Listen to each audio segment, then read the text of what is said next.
To that news conference by the minority, and it's addressed by Benjamin Bodo. Shall make provision for the allocation of not less than 5% of the total revenues of Ghana to the district assemblies for development, and the amount shall be paid into the district assemblies common fund in quarterly installments. Emphasis on quarterly installments.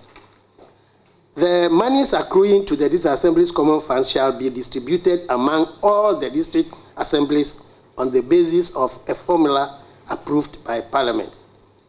Now, the Local Governance Act, Act 936 of 2016, in Section 126, reiterates the constitutional provisions and gives greater details of how the constitutional provision should be implemented. Further to these provisions, the Supreme Court of Ghana has given orders as to what constitutes total revenues of Ghana and what monies should be paid into the fund. The purpose of this press conference is to highlight and reveal to you and Ghanaians in general the malfunctional status of the District Assembly's Common Fund. Short form is DACF. And the suspected misapplication of the constitutionally created fund by the government of Nana Addo Dankwa Akufo-Addo and Dr. Bawumia. Indeed, the DACF is simply not working today, having been rendered impotent. The monies due to the fund have not been given to the fund to enable it to carry out its mandate as abundantly outlined by the Constitution and the relevant act. Indeed, many people think that this Assembly's Common Fund is refusing to give money to the assemblies. But let's go into the reasons why that appears to be so. One, difficulties of the management of the DACF. One, underfunding of the District Assembly's Common Fund. This government has persistently done everything possible to deprive the District Assembly's Common Fund of the needed funds for the discharge of its constitutionally mandated duties. Amounts due to the DACF were under-provided for and owed to the fund for 2017 and 2018. The debts were partly settled in 2020 with monies borrowed during the COVID-19 intervention period. An amount of 144 million was applied for that. In fact, I have the document here where the Minister for Finance came to the Finance Committee to tell us how they were going to disburse the monies that they were borrowing. They were taking from the stabilization fund and the rapid credit facility that was taken from the IMF. I have the document here.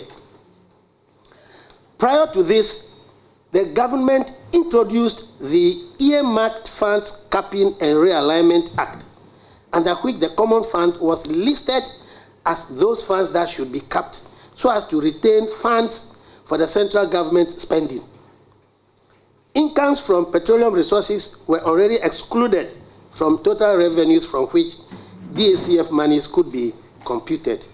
In June 2019, the Supreme Court, in the case of Benjamin Bodo and Richard Kwashiga versus Attorney General, ruled that as a constitutional creation, the DACF could not be capped, and that the receipts from petroleum sources should be included in the total revenues when computing funds due to the DACF.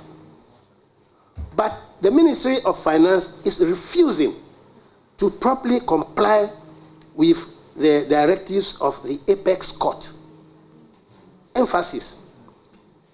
They are refusing to properly comply with the directives of the Apex Court.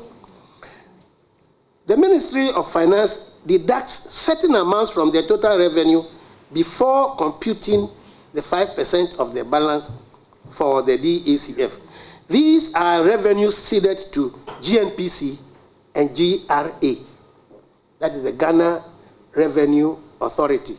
For instance, when you determine the total revenue, they will cut off some for GMPC, cut off some for Ghana Revenue Authority before they calculate 5% on the balance. These are also agencies of state, just like other MMDAs. So their budgetary allocation should be made after the constitutional 5% is provided for the DACF.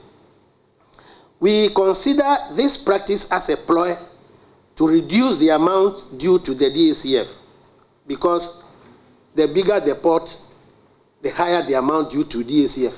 So if they reduce the pot, then a lower amount will be due to the DACF. And we think it is unconstitutional. We ask the Ministry of Finance to provide the constitutional 5% of total revenue to DACF before making budgetary allocations to all MMDAs.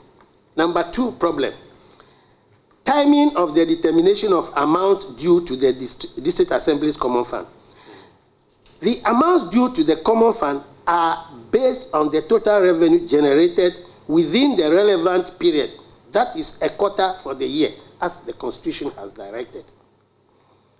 The Ministry of Finance has over the years refused to make known to the DACF and the general public how much is generated for each relevant period, or that is the quarter. When you go to the website of that ministry, one finds fluctuating figures for the same period. It appears the ministry is concealing data from stakeholders. The effect of this is that one does not know the base figure upon which the 5% is computed. This mystery allows the Ministry of Finance to release any amount they wish to give out to the DACF without any checks coming from the fund. The 1992 Constitution is abundantly clear on how the common fund should be disbursed. Article 2522 mandatorily requires that monies for the DACF should be paid by quarterly installments. The issues which arise here are A, the Ministry of Finance has arbitrarily determined that the amount due to DACF for 1 quarter of the year is not due until after the end of the next quarter.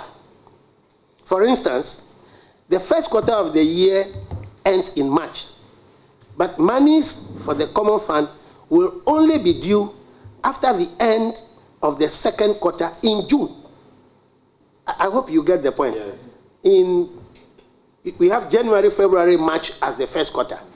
So at the end of March, it means you calculate the total revenue and determine the 5% and give to common fund. But the ministry has determined that they will only calculate this after June. That is 3 months after the quarter has ended. The question is, does it take 3 months to determine what revenue was realized in a particular quarter, especially in these days of computer technology? Again, we see this as a ploy to retain the monies due to the DACF rather at the center.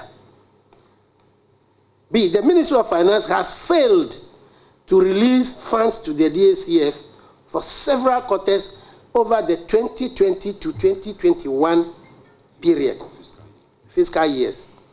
This is a clear violation of the 1992 Constitution, Article 252. Indeed, we want to state clearly to Ghanaians, that payments have not been made by quarterly installments as stipulated in Article 252.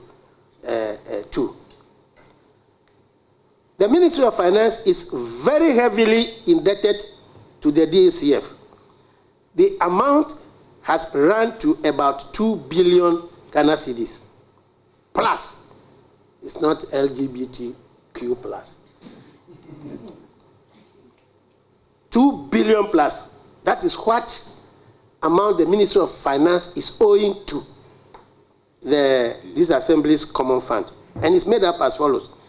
In 2019, the amount owed is 700 million Ghana cedis. That is per the Auditor General's report. In 2020, we've done the calculation. The Ministry of Finance is owing the Common Fund 587 million plus. And 2021, where nothing has been paid, the estimates for first and second quarter only, even that one based on their own figures. Based on their own figures, the amount they are owing is 884 million Ghana cedis. When you add this, it is indeed 2,170 million, which the Ministry of Finance is owing the Disassembly's Common Fund. In that case, where will they get money to send to the district, who municipal assembly or other constituency? There's something very curious we want to draw your attention to. There's a release letter issued by the Ministry of Finance which indicated an amount of 434,587,416 Ghana cedis for the fourth quarter of 2020. This amount was lower by 210.3 million than the amount computed by the same Ministry of Finance, by which the allocation should have been 644,888,755 Ghana cedis by their own computation.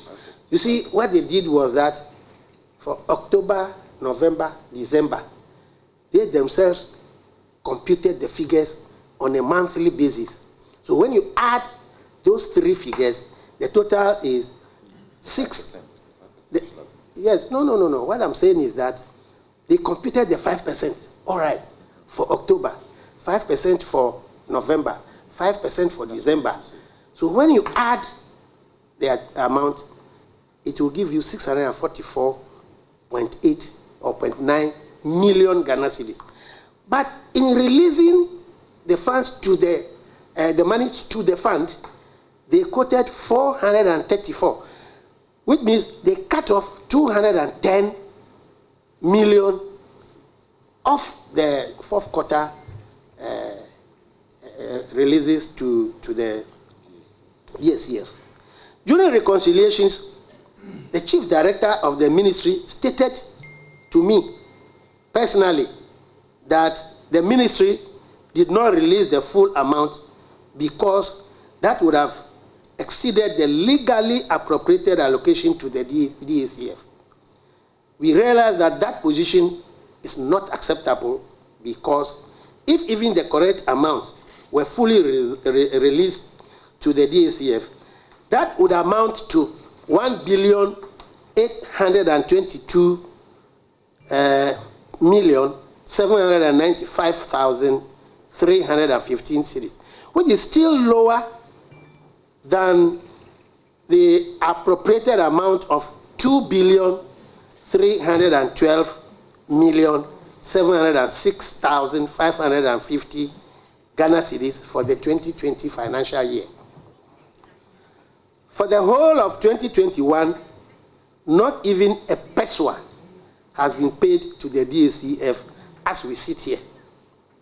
Not even one dime in Ghana is pesos has been paid to the DSCF for the whole of 2021.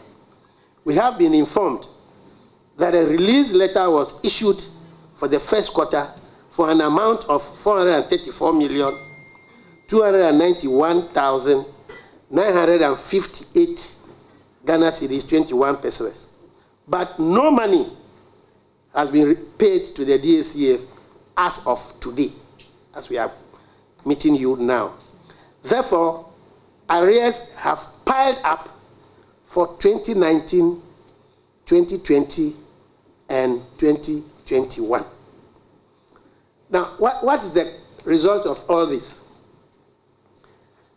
The consequence of all this is that the DSCF is unable to release funds to the metropolitan, municipal, and district assemblies for one complete year of their operations. One complete financial year, nothing has been given to the assemblies. Because fourth quarter last year was not released, was not paid. First quarter this year was not paid. Second quarter was not paid. The third quarter has ended, and we are in the last quarter of the year. So nothing has been released for one complete year.